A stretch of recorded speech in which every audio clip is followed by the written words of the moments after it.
In this quick tip, I want to show you a very quick fix on how to clone parts of an existing mask non-destructively by using a paint layer effect within the black mask or the white mask you have created. Because by default, if you add this paint effect, you will not be able to clone parts of an existing mask into it. And to be able to do this non-destructively is very important, so you can make further adjustments without destroying your existing mask that you are using. So for context, let me quickly recreate this layer so you know exactly how it was set up, and then I'll show you the problem and show you the fix. So I'm going to hide this existing layer. We have linoleum tiles, very clean, and I want to add dirt on top. I'm going to create a new fill layer and then only enable color and roughness for it, because I want my dirt to be a darker color, and then I also want it to be not so rough. And then I'm going to adjust the roughness so it's less shiny. So this is our dirt on top of our linoleum tiles. Let me rename it so it's more clear. Dirt new. So then I'm going to add a black mask into this new fill layer.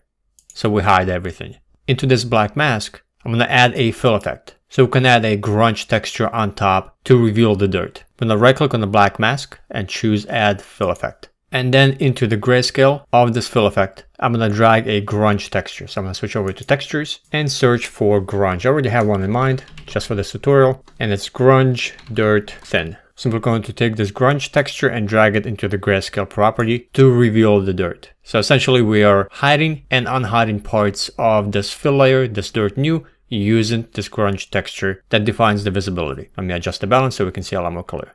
So this grunge texture that's being used as a mask, I really like. However, you can see that we have some repetition that I want to be able to clone this out. Otherwise, it's a very noticeable pattern. So to do this, I don't want to do anything to this existing fill layer and to the texture itself that's being used as a mask. I want to be able to clone this out non-destructively using a new layer, and that can be done with a paint effect layer. So I'm going to right click on the black mask again and add paint.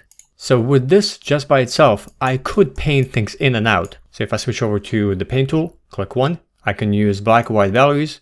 I can also set my different brush and I can paint things in and out.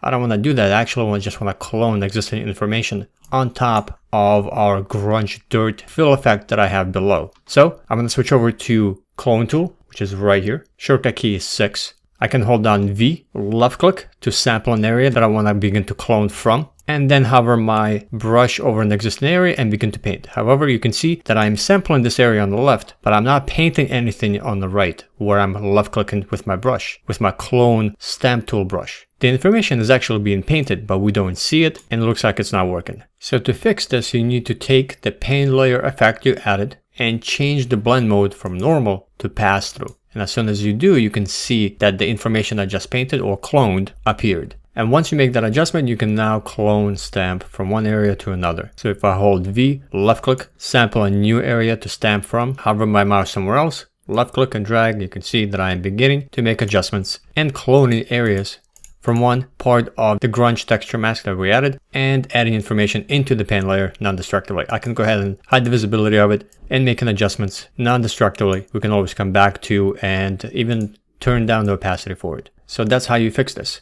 It's an extremely powerful method of when you are working with masks, and this can be for roughness that I often do, as well as adding dirt on top. You can see I have my setup, my dirt.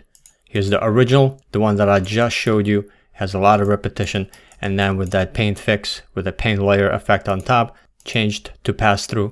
I made my adjustments and made the grunge dirt mask that's being used to reveal the dirt a lot less noticeable for repetition. And most importantly, it's non-destructive.